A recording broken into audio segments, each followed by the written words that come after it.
1300 কোটি বছর আগের ছবি তারা তুলেছে। তো 1300 কোটি বছর আগের ছবি কেমনে তুললো? আগের ছবি কেমনে তোলা যায়? জেমস ওয়েব টেলিস্কোপ নামে আজ থেকে 3-4 মাস আগে একটা টেলিস্কোপের নিউজ সামাজিক যোগাযোগ মাধ্যম এবং বিভিন্ন বড় বড় সংবাদপত্র পত্রিকায় প্রকাশিত হয় এবং নাসা তাদের নিজস্ব ওয়েবসাইটেও প্রকাশ করে। সেটা কি?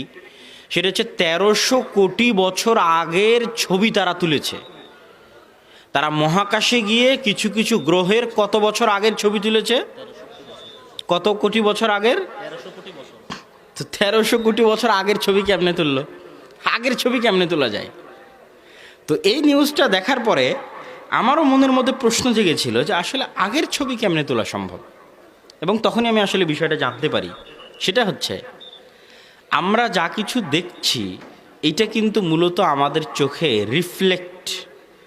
আপনাকে যে আমি দেখতে পাচ্ছি এটা হচ্ছে আপনার ছবিটা আলোর মাধ্যমে আমার চোখে প্রতিফলিত হচ্ছে। প্রতিফলিত হওয়ার ফলে আমি দেখতে পাচ্ছি। লাইট বন্ধ করে গেলে আমি আর দেখতে পাবো না। যদিও আপনি আছেন কিন্তু আমি দেখতে পাবো না। কেন? আলো নাই। আলো না থাকার কারণে আপনার ছবি আমার চোখে প্রতিফলিত হচ্ছে না। তাহলে আমার চোখে যেই মেশিন সিস্টেম করা আছে আল্লাহ সুবহানাহু ওয়া তাআলার পক্ষ থেকে, সেটা হচ্ছে আলোর বদৌলতে, আলো থাকতে হবে, আলোর বদৌলতে কোনো কিছুর ছবি আমাদের চোখে রিফ্লেক্ট হলে আমরা সেটা ধরতে পারি যে এটা কি। একদম সহজ এবং সিম্পল ভাষায় আপনাকে বোঝাচ্ছি। সেই ক্ষেত্রে আলোর নিজস্ব একটা গতি আছে। আপনার এখনকার অবস্থান আর আমার এখনকার দেখা একই সাথে ঘটতেছে না। ওই যে মানুষটা ওখানে হাঁটতেছে আর উনি যখন হাঁটতেছে আমি তখন দেখতেছি, এ কথা ভুল। আমি বক্তব্য দিচ্ছি আর আপনারা আমাকে সাথে সাথেই বলছেন লাইভ দেখা। লাইভ দেখায় আসলে যায় না, এটা অসম্ভব। কি জন্য? এই আলোটা তো আপনার কাছে পৌঁছতে হবে। কেন? আলো না থাকলে কি আপনি আমাকে দেখতে পাবেন? দেখতে পাবেন না। আপনি আমাকে কখন দেখতে পাচ্ছেন? যখন আলো আপনার চোখে পৌঁছতেছে। তাহলে আলোর তো একটা কি আছে? গতি আছে।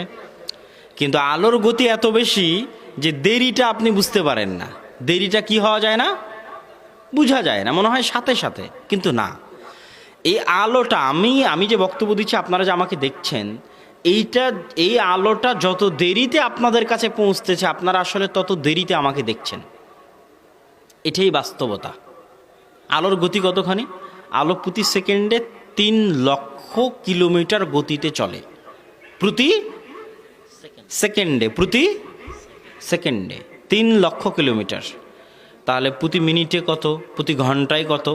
আমরা তো গাড়ি ঘোড়া বানাই, ট্রেন বানাই, বিমান বানাই, সব ঘন্টায় হিসাব করি যে ঘন্টায় কত কিলোমিটার গতিতে চলে। আর আলো সেকেন্ডে 3 লক্ষ কিলোমিটার যায়। তাহলে মিনিটে কত কিলোমিটার যেতে পারে? 1 ঘন্টায় কত কিলোমিটার যেতে পারে? এই জন্য আপনার মনে হচ্ছে আপনি আমাকে সাথে সাথে দেখছেন, কিন্তু আপনি আসলে আমাকে সাথে সাথে দেখছেন না। এই জন্য সূর্য আমাদের থেকে এত এত দূরে যে সূর্যের যে আলোটা আমরা সকালবেলা দেখতে পাই ওইটা আসলে 8 মিনিট আগের আলো। কতক্ষণ আগের আলো? 8 মিনিট আগের আলো। তথা ওই সূর্যের আলোটা আমার পর্যন্ত পৌঁছতে কত মিনিট সময় নিয়েছে? 8 মিনিট সময় নিয়েছে। এইবার আপনি বুঝেন যে তারা একটা মেশিন বানিয়েছে, সেই মেশিনকে পৃথিবী থেকে কয়েক লক্ষ কিলোমিটার দূরে পাঠিয়েছে। আর এটা হচ্ছে এই আমেরিকার গবেষণা সংস্থা নাসার সবচেয়ে বড় একটা কৃতিত্ব যে তারা মহাকাশের এই জিনিস আবিষ্কার করেছে। কি সেই কৃতিত্বটা সেটা দেখেন। এটা বুঝলে মানুষ যে এই জিনিসটা নিয়ে গর্ব করে, এত বিশাল করে ফুলিয়ে ফাঁপিয়ে প্রচার করে বিজ্ঞানকে, অথচ অসার, কিছুই নয়। কেমনে অসার সেটা আপনাকে বলছি। জেমস ওয়েব টেলিস্কোপ গেল, ছবি তুললো, পাঠালো, সেই ছবি গোটা পৃথিবী কাঁপিয়ে দিল মনে হচ্ছে ছবি। বাপরে বাপ, কত বড় একটা অর্জন! 1300 কোটি বছর আগের ছবি আমরা তুলেছি। কিন্তু আপনি যদি হাকিকত জানেন দেখবেন যে কিছুই না, অসার। কেমনে অসার আমি বলি। তারা একটা মেশিন বানিয়েছে, সেই মেশিনকে কয়েক লক্ষ কিলোমিটার দূরে পাঠিয়েছে। দূরে পাঠিয়ে ওই মেশিনে খুব দামি উন্নত মানের ক্যামেরার সেন্সর বসায়েছে, যাতে বহু দূরের ছবি তুলতে পারে। যত দূরে আসলে ওই ক্যামেরার যাওয়া সম্ভব নয়। এখন ওর সীমানা তো নাই, মানে যত দূর পর্যন্ত ওর ক্যামেরা যেতে পারে, কিন্তু ও জানে না যে এর সীমানা কত বড়। তো যত দূর ওর ক্যামেরা যায়, যত দূরের ক্যামেরা যায় তত দূরের ছবি তুলে পাঠা। তো অনেক শক্তিশালী একটা ক্যামেরা বানিয়ে হাজার হাজার কিলোমিটার দূরে পাঠিয়ে কত দূর পর্যন্ত পৌঁছতে পেরেছে? ক্যামেরার লেন্স, মেশিন কিন্তু না, ক্যামেরার লেন্স, মানে ক্যামেরার লেন্স ধরতে পেরেছে ছবি কত দূর পর্যন্ত? 1300 কোটি আলোক বর্ষের পথ পিছনে, তথা আলোর গতিতে চললে 1300 কোটি বছর পিছন পর্যন্ত ওই ক্যামেরার লেন্সটা পৌঁছতে পেরেছে। তাহলে কি ঘটলো হচ্ছে যে 1300 কোটি বছর আগে ওখান থেকে আলো আমার পর্যন্ত পৌঁছতে সময় নেবে 1300 কোটি বছর। যেখানকার ছবি আমি তুলছি ওখান থেকে আলো আমার পর্যন্ত পৌঁছতে কত সময় নেবে? আলো পৌঁছতে কত সময় নেবে? 1300 কোটি বছর। তাহলে ওখানকার যেই দৃশ্যটা আমি এখন দেখছি, এটা কত বছর আগের দৃশ্য দেখছি? কত কোটি বছর আগের দৃশ্য দেখছি? 1300 কোটি বছর আগের দৃশ্য দেখছি। কেন? আলো ওখান থেকে আমার পর্যন্ত পৌঁছতে সময় নেবে 1300 কোটি বছর।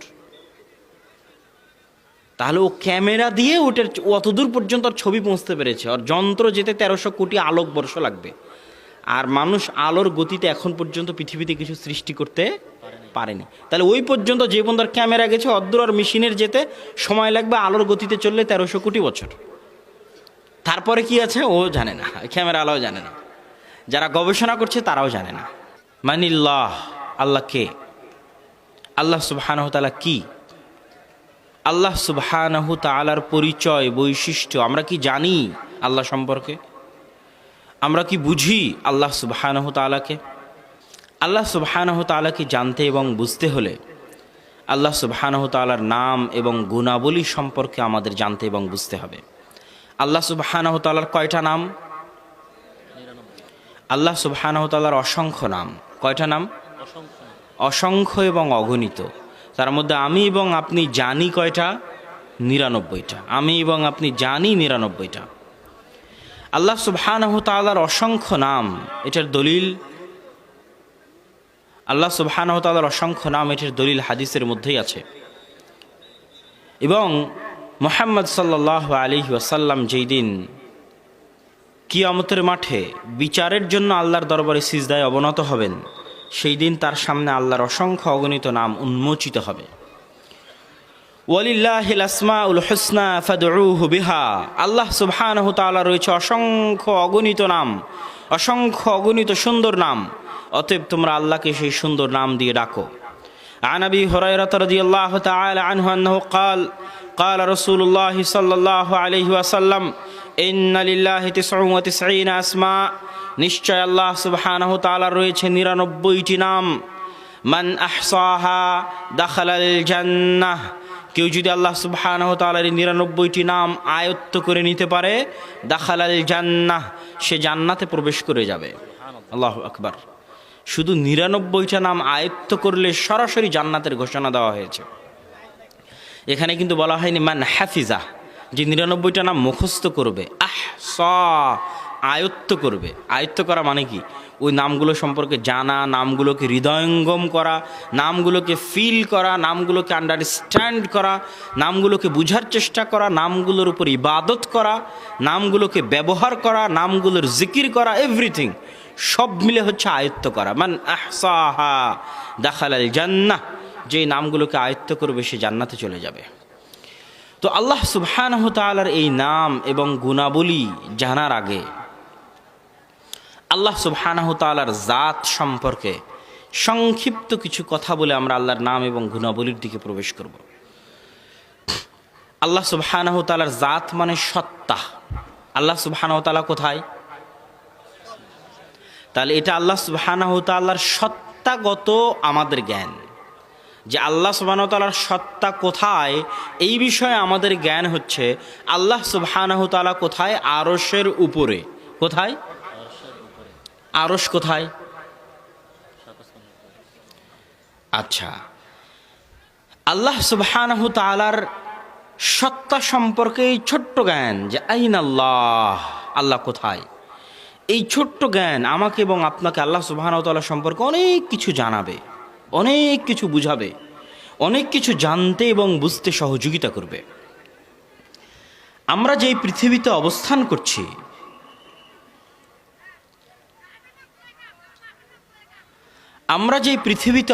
করছি, এই পৃথিবী থেকে সূর্য কত দূর হতে পারে, চন্দ্র কত দূর হতে পারে, মঙ্গল গ্রহ কত দূর হতে পারে, বৃহস্পতি গ্রহ কত দূর হতে পারে।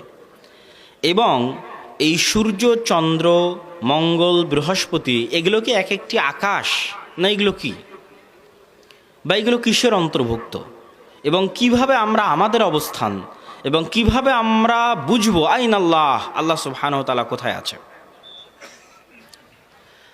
তার আগে সামান্য একটু বিজ্ঞানের আলোচনা করে আমি বক্তব্যের মূল অংশের দিকে প্রবেশ করব।